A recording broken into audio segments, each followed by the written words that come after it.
So without the 3D printer here, none of this would have happened. And so our library has had this available for a little while, and had BCIT and the library system not had the 3D printer available, I would have never gone down this path. And so it's been such an incredible tool.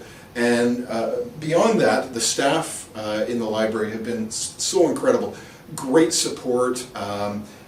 Not only just technical, making sure that this is ready to go and is constantly, you know, ready for whatever we're designing in that, but just even just general moral support. And the librarian here, Hagar Toy, has been incredible. She's been so supportive in getting me through this whole process. And within MediaWorks, Rafi is one of the guys that I've been dealing with a lot, and he's been just fantastic for ideas and support along the way. So definitely a teamwork project, and something I think that's going to pay off down the road as we move forward in our new program.